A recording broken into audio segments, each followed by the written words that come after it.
where the four oldest streets in Glasgow meet, right in front of us here. And slightly in front to the right, you see there's a big stone steeple with a blue square clock face on it. That is the old Tollbooth steeple. That's been standing there since 1626, that old steeple.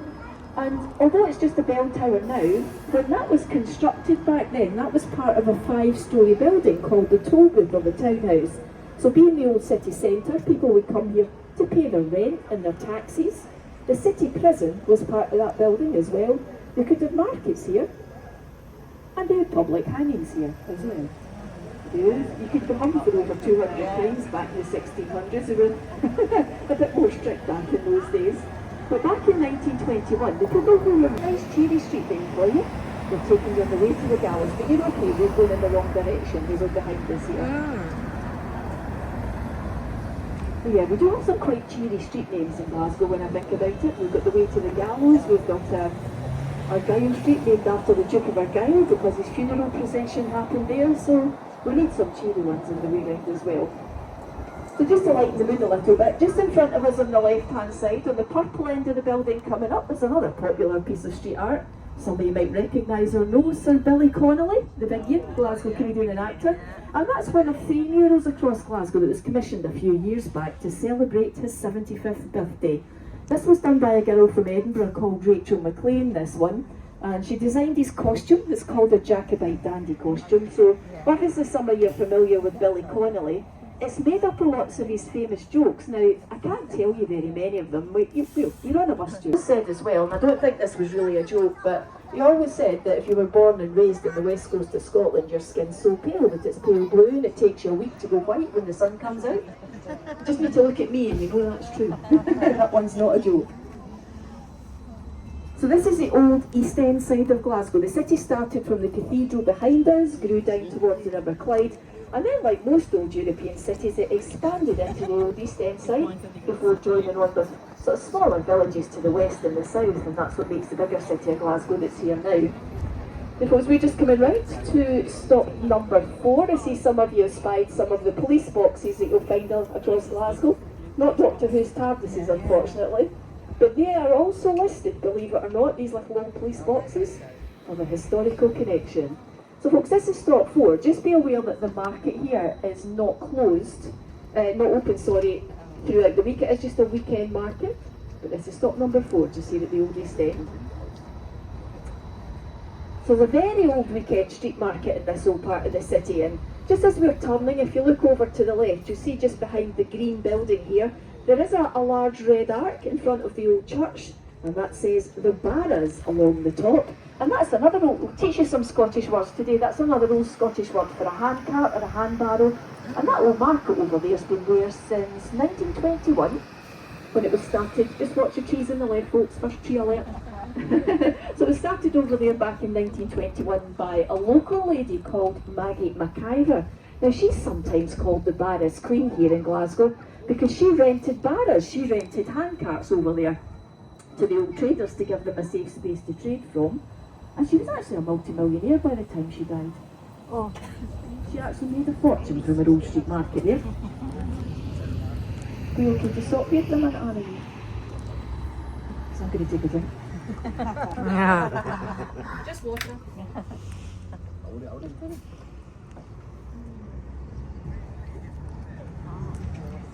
Sorry about that. So yeah, the old street market back there has been on that site for over 100 years.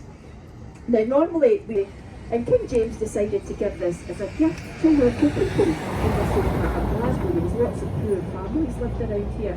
So he handed this over as a people's green. So over the years you could bring animals on here to graze, you could have markets, sporting events. And there's another one round the corner as well.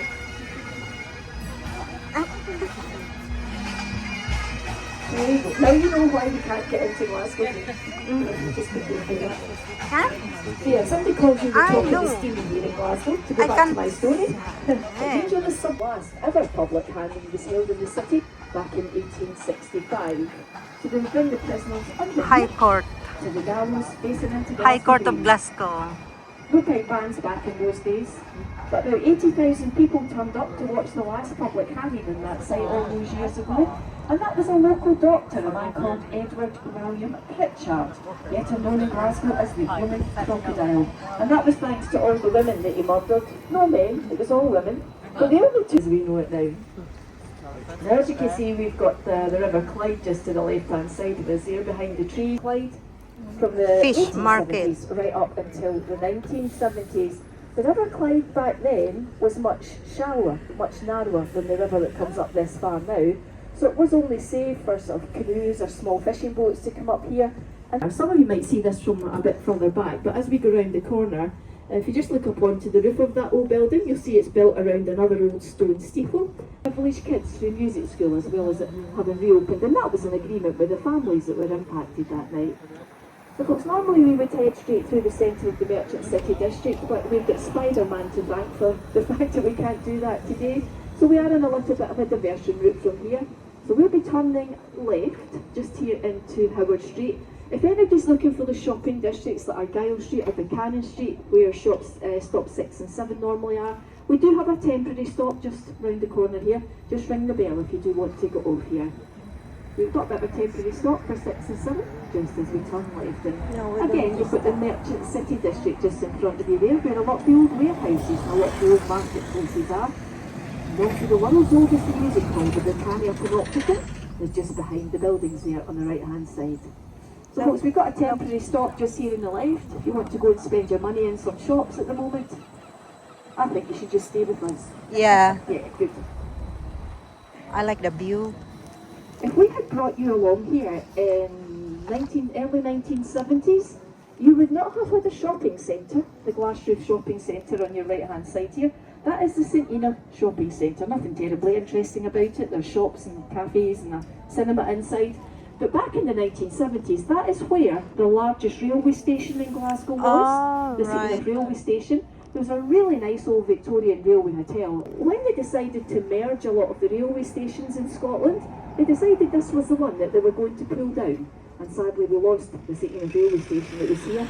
So all the rock and the stone that was left from that, they took it from here by road, they transported it by road, and they took it down to the River Clyde to fill in the old Queen's docks when they were starting to fill in the dockland. So that's where the Scottish Events campus is now, so we'll actually be driving over that area as we go a little bit further along. So from when I was a child to now, this area has changed dramatically. I'm showing my age, but I don't care. So this is the St Ina shopping centre. Now, St Ina was actually the mother of St Mungo, the mother of Kentigern, the founder of Glasgow. She was actually a lady called Princess Thenu. If you visited the egg on the other side, it shows the reflection of it, so it's pretty nice to see that one from the other side as well. So we don't normally get a chance to show you that. Sometimes it's quite good to take a little bit of a diversion route. I don't really. So just past the shops here on the right hand side, you'll see there's a square with a few trees and some shops around it, and that is St Ina Square. That's where the sacred ground is, where sacred ground is. Unfortunately, there's another one of the Billy Connolly murals, but it's tucked in behind the building on the left-hand side, so we can't really show you that one.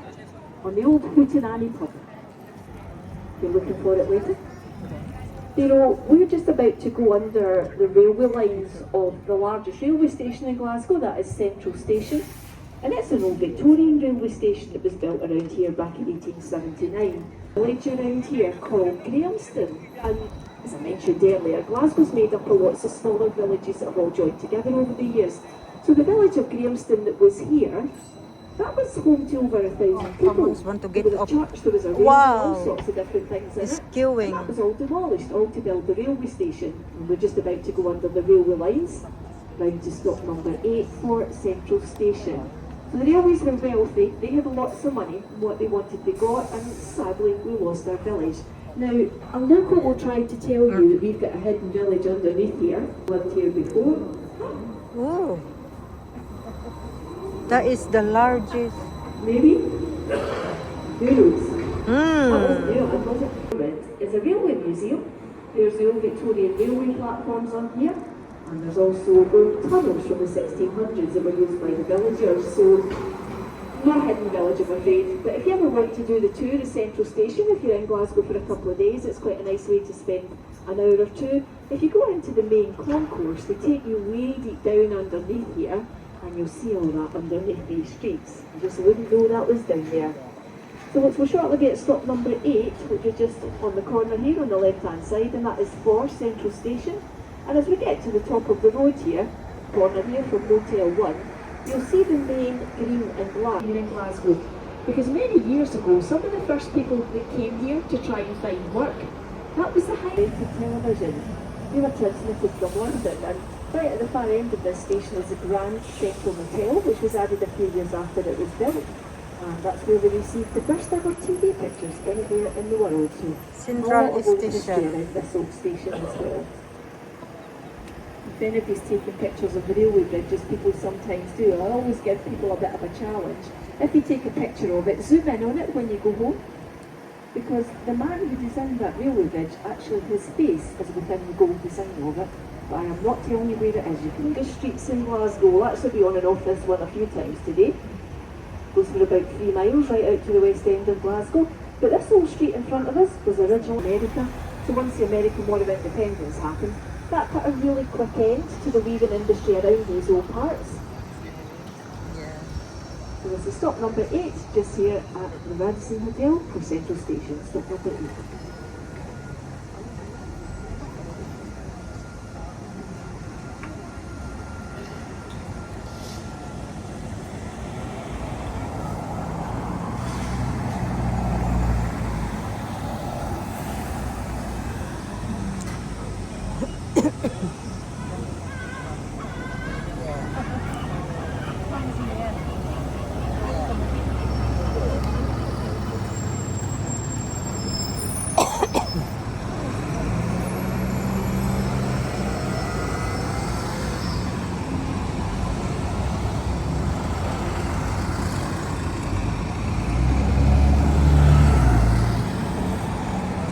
They've all got the big modern office complexes around here now. But in between the lane, and it was back in 1765 he was walking through Glasgow Green when he lived there, and they reckon that's when he had the idea to add a left. The funny looking brick building with the brown windows on your left hand side there, that one is called Kentigern House. That's named after Marriott so the Hotel. centre of the old village was right here in front of us. This is called Anderson Cross, where the mansion house belonged to James Anderson, who owned the village was. And it now has the M8 motorway going up above us on the Kingston Bridge.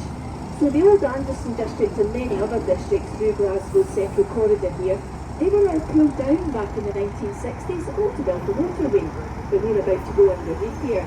So the Kingston Bridge, that's just up above your head just now, this one opened in 1970 to carry the motorway across this section of Glasgow.